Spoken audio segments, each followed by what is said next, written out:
Welcome back. Thank you for joining us. I am Sue. I'm Michael. And we are a close-knit family. Today is Tuesday, February 5th, 2019, and this is episode 42. The answer to life, the universe, and everything. Yeah. Yeah. We are a knitcast from Armstrong in the North Okanagan region of British Columbia, Canada.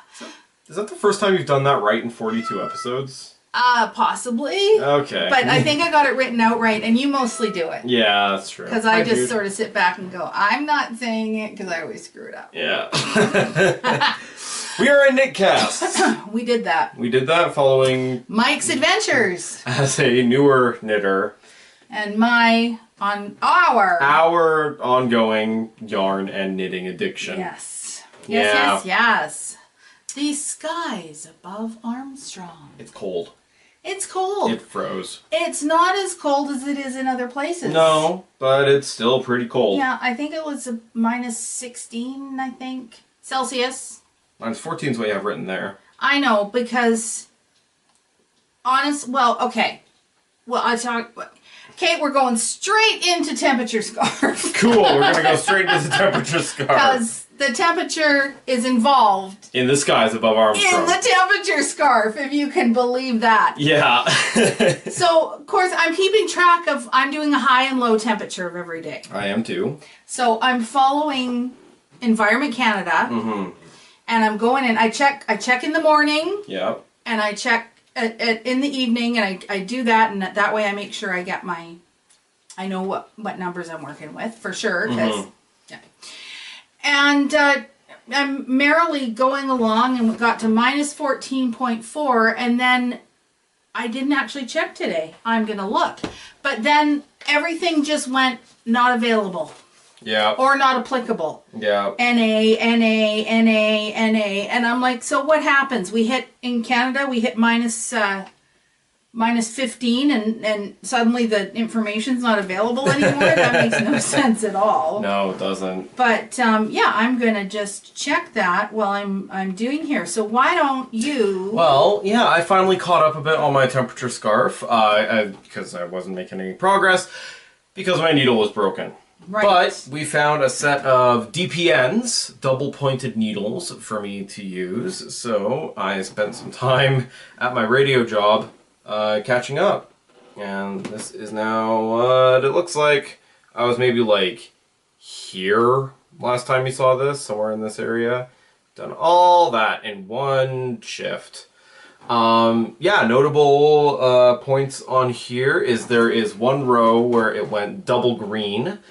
I am knitting this held double, so I'm using 2 colors to represent the high and low temperatures. Today's the 5th, right? Today's the 5th. Still NA. On the 4th. On the 4th. It hasn't even updated since yesterday. Oh. Wow. You know, like, really? NA? People need to know the temperature, Canada. This is Environment Canada. This is the Government of Canada's website. They've got forecasts. They're forecasting minus 19 for tonight. Cool. I should really... My guideline... Oh, pardon me, minus 18. My guideline only goes down to minus 10. I need to add some new things. Oh, we talked about that. Just throw in your hottest, top color. Yep. Which will indicate something extraordinary at the bottom end. Extreme. Yeah. Yeah, that's my scarf. I will weave in these edges. And one thing I noticed actually with this scarf, apart from some weirdness down at the end, what I'm doing is I'm doing a garter stitch scarf. Yes. Slipping the first stitch. Yes. And what this actually means is that this, all along this top edge, is all the high temperatures, and all along this bottom edge you can see all the low temperatures. Oh, that's cool. So yeah, it's a cool side effect, you know, other than some weirdness down here when I wasn't leaving long enough tails and they got stuck. Yeah, so that's cool, and that is continuing. And I'm still trying to see why I can't get my temperature. Oh well. Okay, so my temperature scarf, past 24 hours. Okay, so well, 24 hours ago would have been the 4th. No, but the past 24 hours is like from now back 24 hours. Yes. Like, so right now is the 5th. So yes. it would give me the temperature. What time is it? It's like 2 or something? Yeah. So it would probably give me 2:30. It would give me the temperature from like 1 o'clock. Okay. And backwards, which works for me. Anyway, so my temperature scarf. While I am not 100% up to date, I did catch up. Mm-hmm. I think again I'm about 6 days behind, but oh, yours looks nice. there is my progress. Mm-hmm. Doing the zigzag I'm scarf. doing the zigzag scarf. Oh, that's the right side there. Here, I'll show you the right side. You know, it shows up so much better on the camera. What is that? Lights. Yeah. Anyway, so the green lines are where we got above 5 degrees. That's where my double green line is above 5 degrees. And yeah, it's like an 8-degree day. The dark blue is -5 to between -5 and -15. And then, yeah, I will be having some lines coming up here that will be blue and red, and those will be the ones that are below -15. Yeah. Well, yeah, one problem I'm running into with my scarf is sometimes the highs and lows are so far apart that I'll be like skipping over one of my color ranges. Well, yeah, but that's okay. Yep. That's the point. Yep. I do that, absolutely.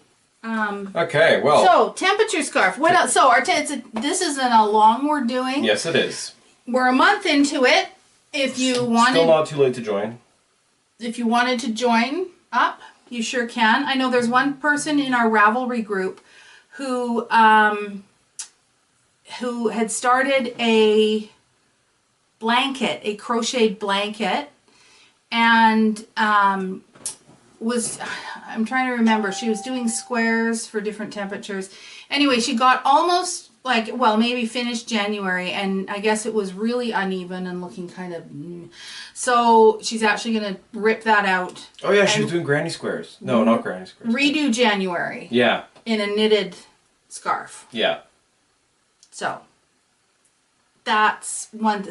And she's like, yeah, okay, I'll have to catch up.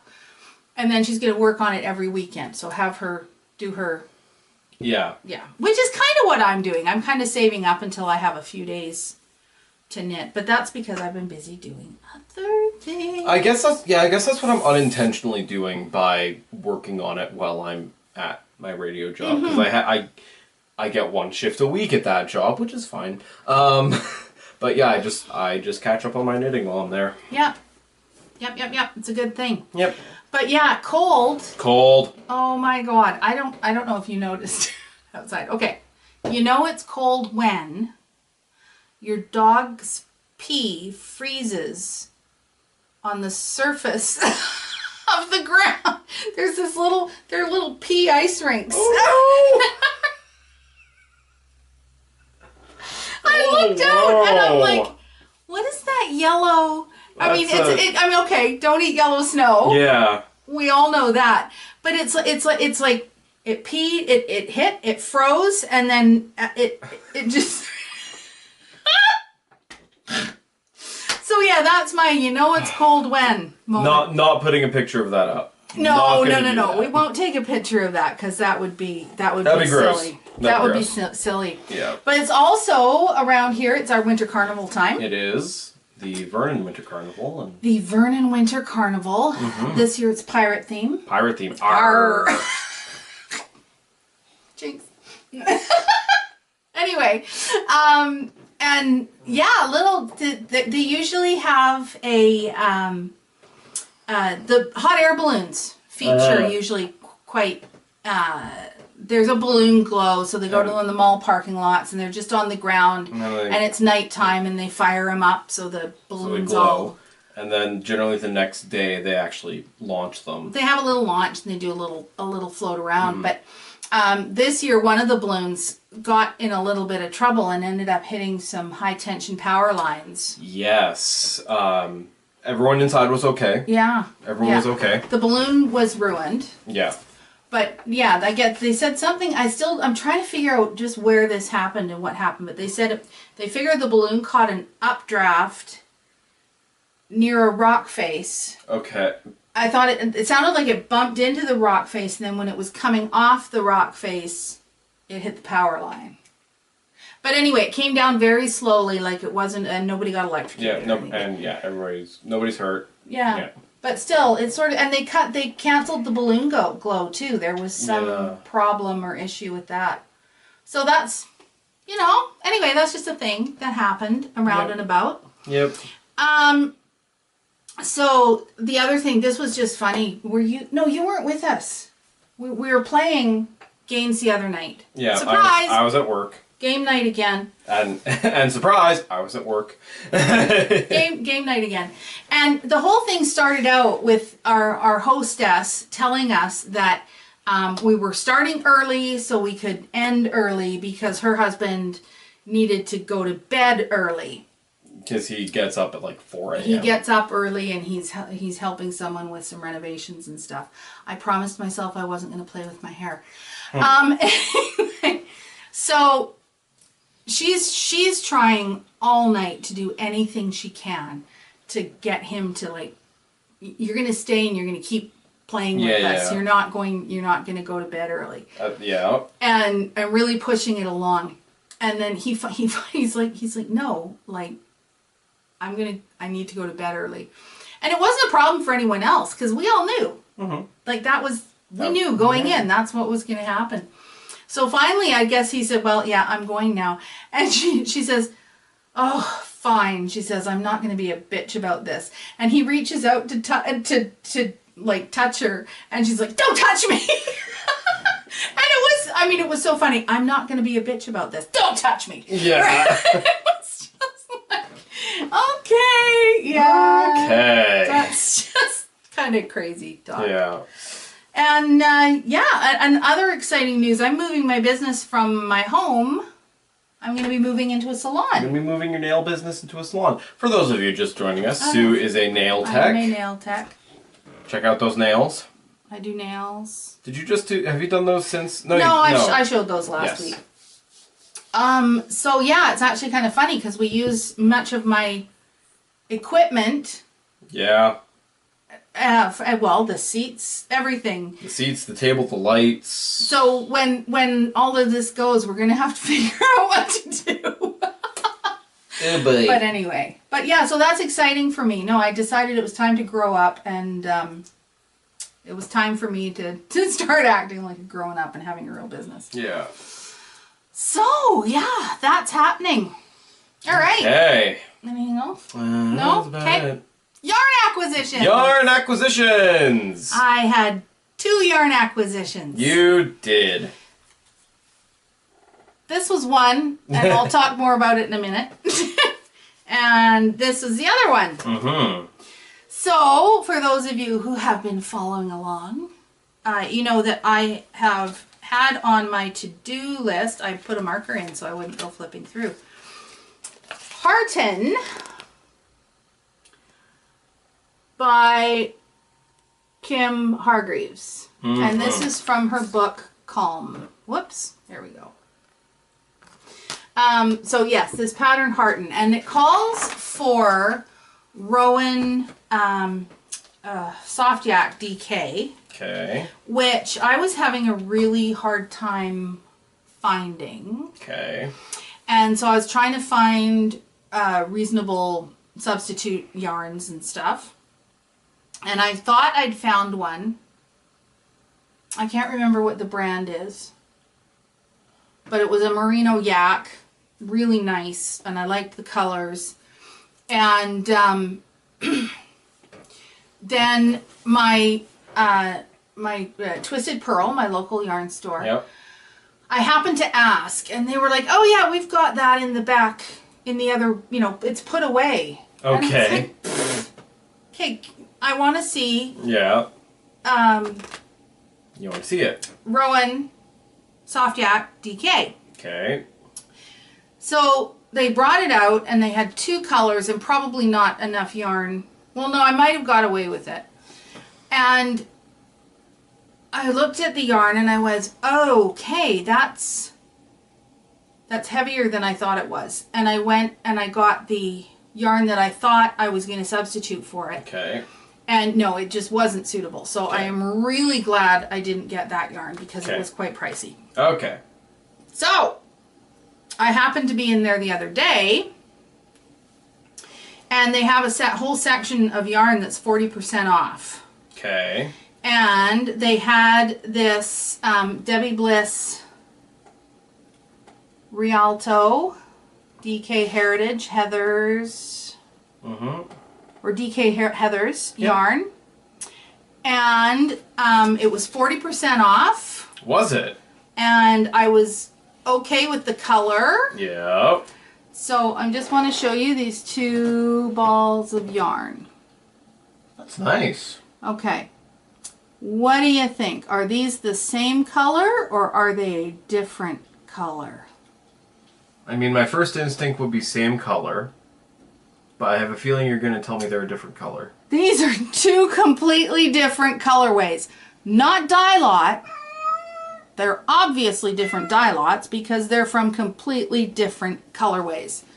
This colorway is 23091 and this colorway is 23098. So they're not far off, but... Now, you can kind of see it there. Huh.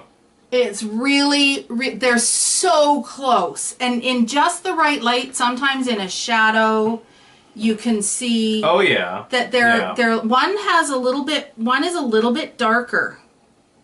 Anyway, there was enough yarn. It was 40% off, and I'm just gonna alternate skeins, balls, whatever.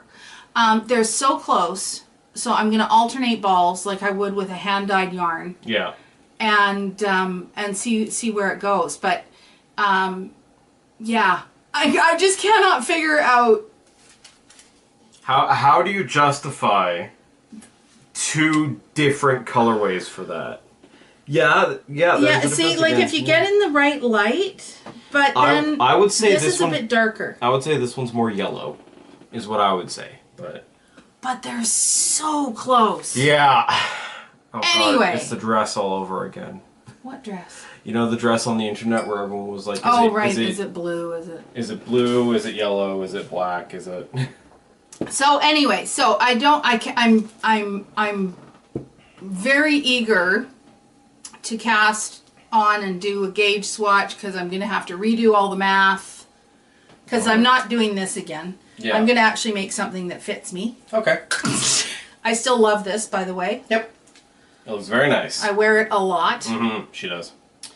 And anyway, so that is going to be coming up is Kim Hargreaves Partin. Yeah, nice. And that Debbie Bliss. That will be coming. So that was a yarn acquisition. That was a yarn acquisition. I did not acquire any yarn. Foes! Foes! You want to go? Yeah. So yeah, we over the last couple episodes we have been talking a little bit about a secret project that I've been working on. And I lied. It had nothing to do with me. Well, yeah, you lied because the person who it was for was sitting right here. Yeah, right there, and watches. And watches the podcast. So, the one thing that Robin told me, Michael, if you make this for me, I will never need anything from you again. She wanted socks. And I apparently am on a sock making spree. So yeah, these are some of Mom's toe up, heel flapping gusset socks, which I made using Midnight Cravings. What did we say? This blue is the Twilight colorway, and this is just a one of a kind. Which is a really nice. I like it. It's really very nice. Cute. Yeah, we actually showed off these yarns in like one of our first couple episodes. Well, it was early on. This is one of their. They've been sitting up here. Yeah, they call this their appetizer sock set. Mm-hmm. So you get the skein of this with a mini skein of the blue. Yeah, and it's not 100-gram skein. No. Yeah. These are almost the entire the entire thing that came in that yeah, set. and I mean, you don't need more than that. Nope. But, God, look at those stitches. There we go. Proud mom. Proud mom moment again. Yeah, it's still weird looking at things like this and looking at, all of these stitches and saying, I did every single one of those. And you did such a good job. Thank you. I'm not sure what happened here. It looks funny, but I'm not what happened up here was the transition from stockinette to 1x1 rib. Right. So you oh, and do you want to talk about your? Oh yeah. So one problem we've had with socks in the past is a stiff cast off, I suppose you could call it, a tight one. Or too loose. Yeah, too loose or something like that. Yeah. And we found one from, what was her name? Was it Very Pink Knits? I think it was Very Pink Knits. It was just... Yeah. So just a nice... I mean, yeah, it does give... There's that little bit of sort of flare at the top, but it's not roughly, it's not too big. Yep. And really stretchy. Yeah. So, yeah, that's a good one. That's a gooder. Yep, and so she is coming over tonight, so I'll give these to her then. And then we'll post this, and so when you see this, she'll have them. Yep. Hi, Jude. But what that cast off is so it's casting off. So knit 2. Yeah. And then knit 2 together off the right needle. Wait, knit 2 together. So it's. And you do your thing. You do the yarn over, or you just slip one back. No, you just knit them together off the right needle. Right. Yeah. Right, knit 2. And then knit 2 together off the right needle. Knit 2 together, knit 1, knit 2 together. Knit 1. Yeah. Or purl, depending on what the... Yeah, because you did that in pattern, right? Yes, I did that in pattern. Yeah. Because just casting off in pattern will help with stretchiness as well. Yeah. Yeah. All right. Yeah. So they're great. Yep. I'm probably gonna print out one of those, hand knit with love labels and throw it on here. Yeah. I don't think we've ever talked about those. But one of my girlfriends, Brienne, had found a. Is it a PDF? It's a PDF. It's okay, a PDF, and it's a little band thing that says hand knit with love on it. Yep, and then care instructions also. And I didn't know it had care instructions. I did, because I had to fill them out for the other 2 pairs of socks I gave out. So anyway, it's kind of cool. Like if you're giving a gift, instead of just having them in a thing like this, if you had the little band around it, it makes them look even. And it points out they were hand knit, and you must be knit worthy, so you better wear them. Although the one thing I did experience with them was the initial confusion at, wait, they have a label on them. Did you make these? Oh, it says hand knit. Yeah, it says hand knit. Okay. All right. Another faux. My faux and my yarn acquisition. So the yarn is Sweet Georgia, and at games night I lost my yarn band. Okay, but it's Sweet Georgia. So it's Sweet Georgia. It's DK. I'm pretty sure it's superwash merino. Yep. I'm not sure if there was any nylon or anything in it. I know I try not to buy yarns with nylon and stuff in it. So I'm thinking it was probably 100%. Okay. Did you knit this hat, Mom? No, this is crochet. So I haven't got to the hat yet. So here we go. Sweet Georgia, and the color is Dutch. Dutch. Oh, that's a good name for that color. Yeah. For anyone who isn't aware, orange is like the color of the Netherlands. So... Prince of Orange or something, Duke of Orange. I can't remember. Anyway, I think did I not mention this last week? You hadn't even started it last week. But did I mention the pattern? I don't know. I don't think so. I did not put one in the description for that hat. Okay, so this pattern is the Wheatfields hat by Not So Cute. Oh yeah, those people. And we've talked about them before because we found them at Knit City. We did. And they're associated with Midnight Cravings. Yes. And so this is a crochet pattern. So yes, that ribbing is crochet, and yes, that cable is crochet. I had someone ask me the other day, like, are you combining knitting and crocheting? No, there? that's all crochet. And I am not a crocheter. I can use a crochet hook. Yeah, you know how to crochet. And no. Okay.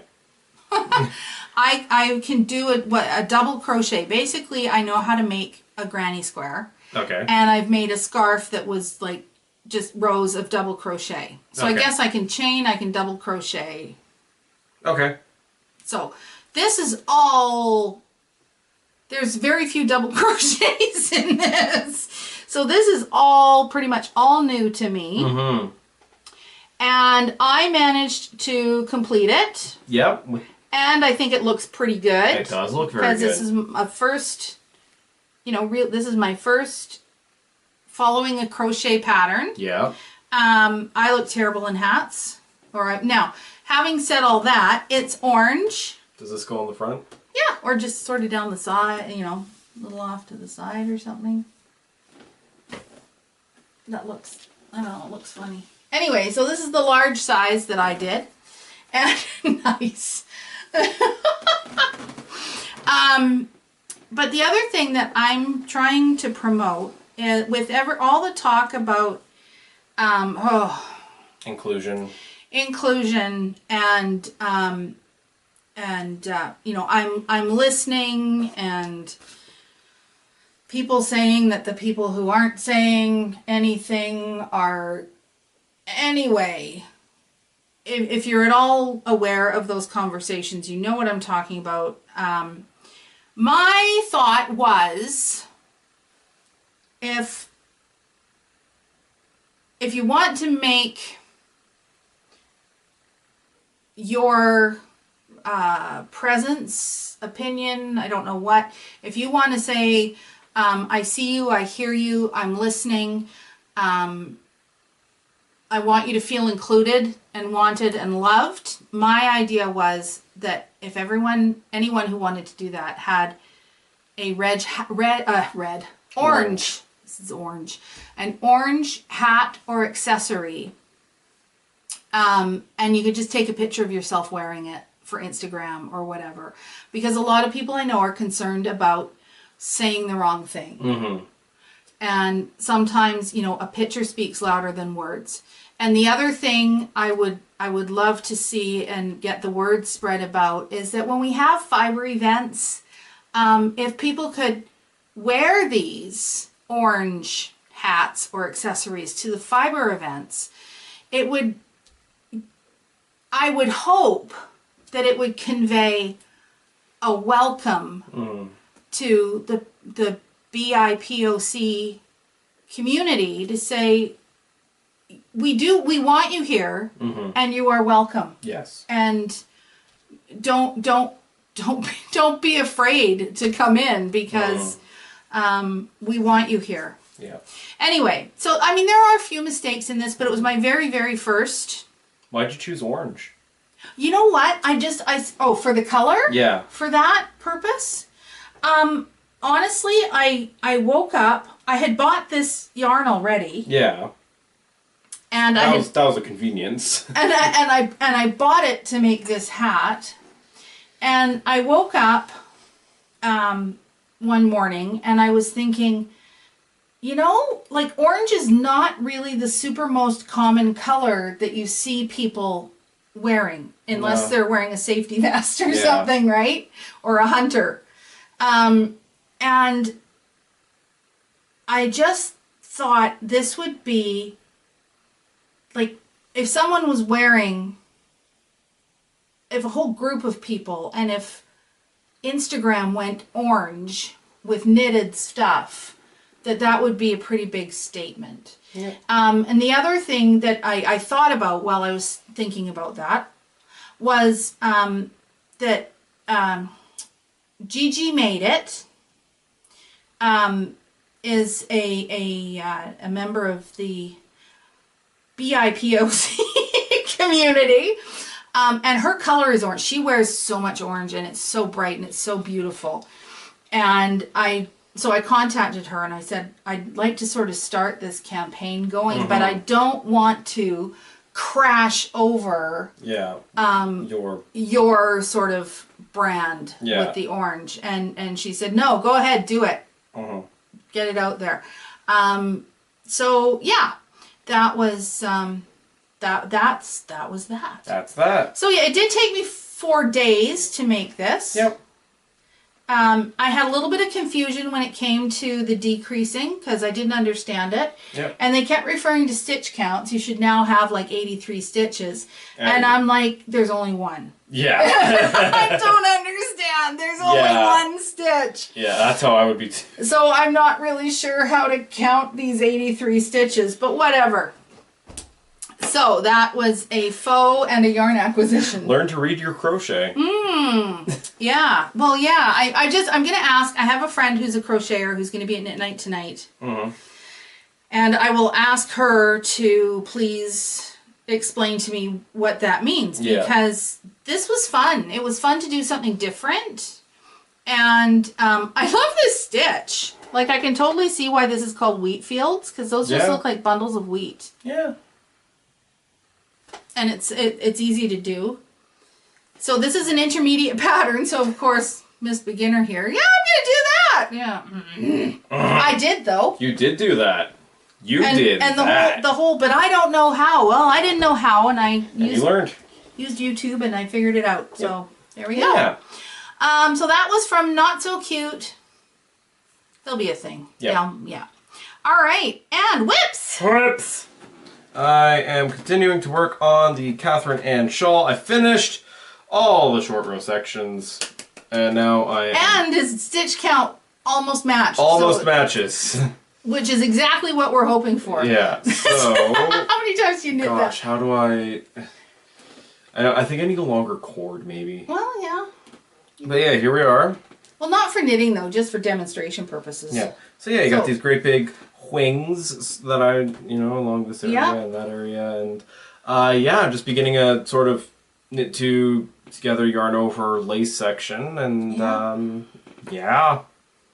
I love the way this is coming out, Mike. Yeah, I do too. It's really and so nice. for newer viewers, this is a pattern that I wrote. Yes, it is. And Mike's one of my test knitters. I am. So yeah. Yeah. It's looking great. So Isis Fiber Arts. Yeah, this is Isis Fiber Arts. The solid tonal here is called Black Mondo Grass, and this variegated yarn is called Eryngium. Yeah. Yeah. I should really look up what Eryngium is. It sounds like a type of flower, but I don't know of any flowers in that. As Mom reaches for her tablet. Don't you have a whip to talk about? I do. I can look it up. Just a sec. Okay. Yeah, that's it was the Okay, Google. What does eryngium mean? Oh, give me iridium. Here's the definition of iridium. No, that's not it. Atomic number 77, a hard, dense. That's not going to help. Okay, so my whip. I have, as you know, multiple things going on, but I haven't knit on any of them because I was doing this, and I've been working on Nightfall. So, yes? Eryngium, noun. A plant of the genus Eryngium in the parsley family, especially in gardening, sea holly. Oh. Oh. Oh, that. Oh. I know that. Eryngium.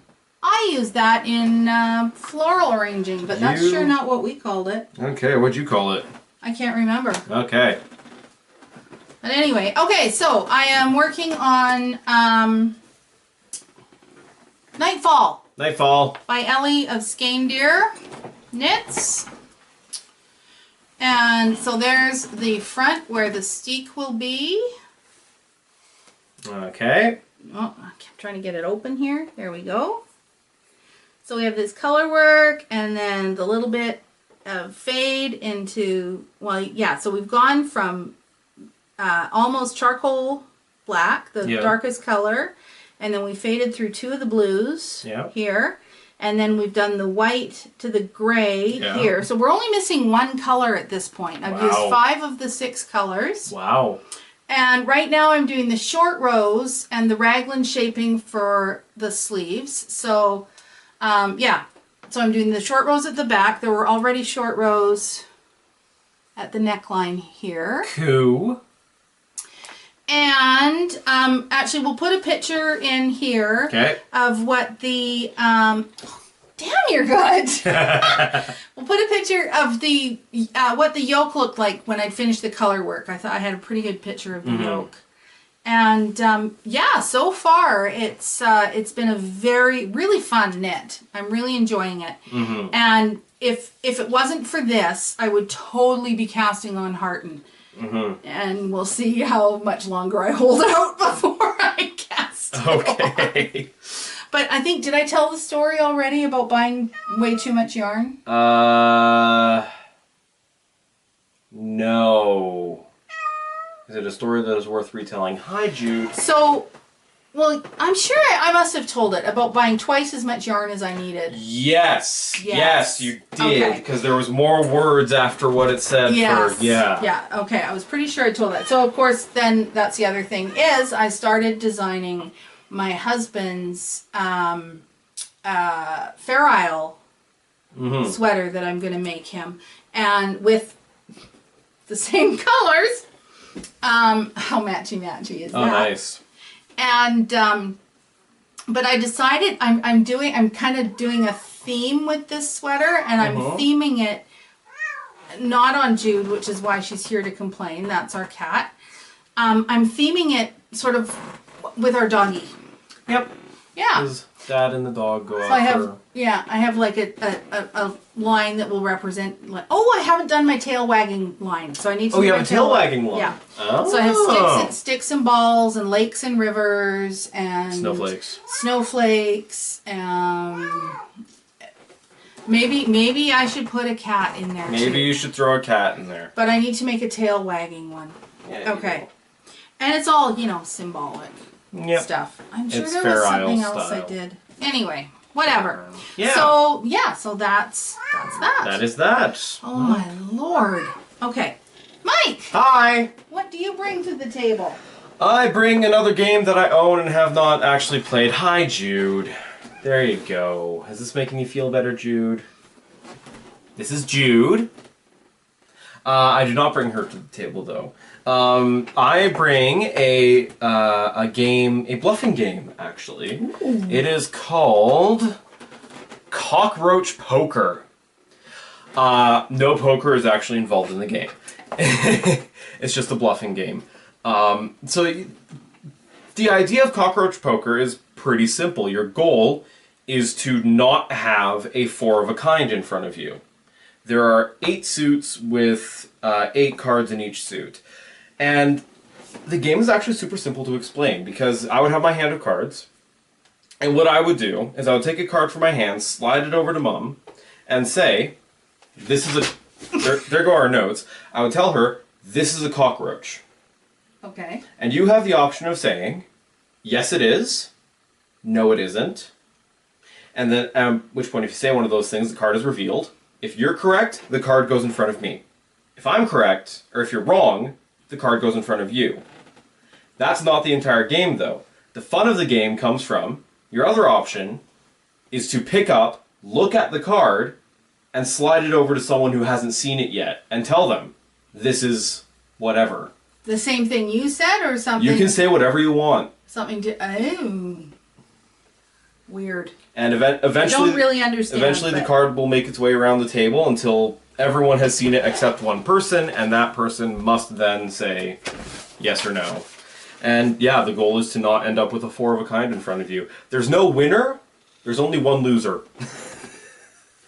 Cockroach Poker is a game for 2 to 6 players, appropriate for ages 8+. It's a pretty good, family gathering game.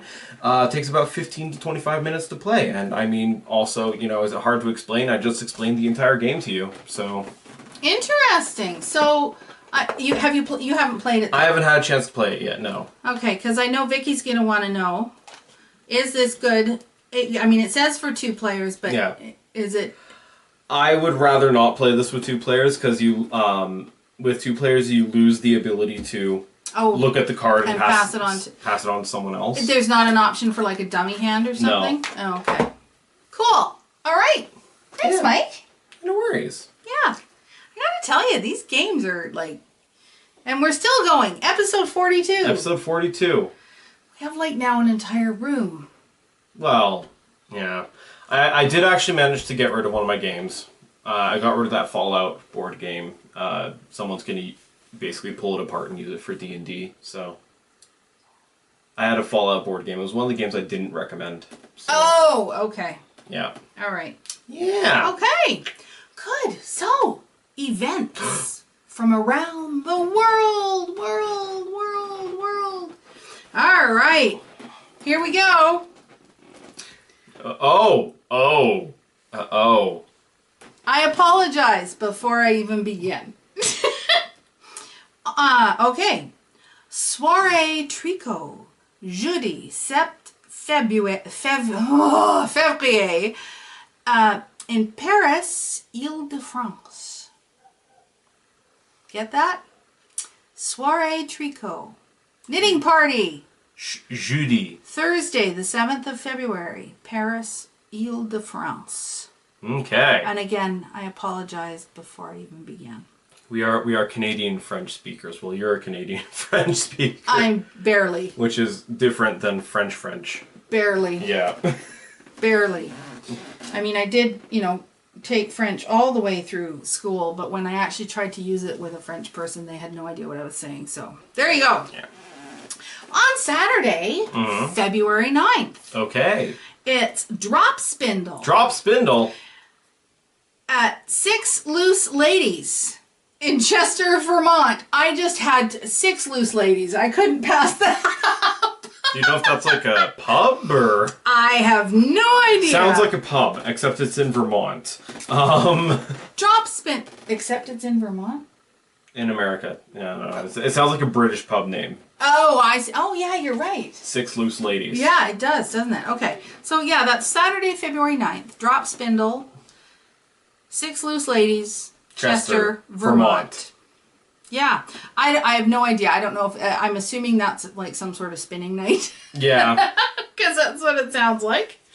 At 6 Loose Ladies. On Saturday, February 16th.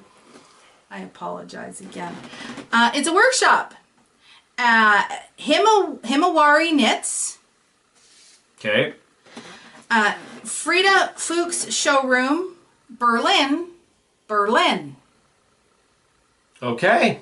Pretty sure that's Germany, but I could be wrong. Okay. I'd believe anything. Yeah, pretty much. Yeah. Alrighty.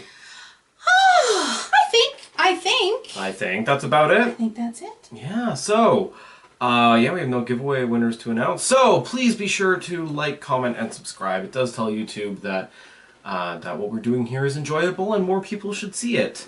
Follow us on Instagram, Close Knit Family Knitcast. Join our get the orange hat in there. Join our Ravelry group. All the information for that will be on the end card and in the description.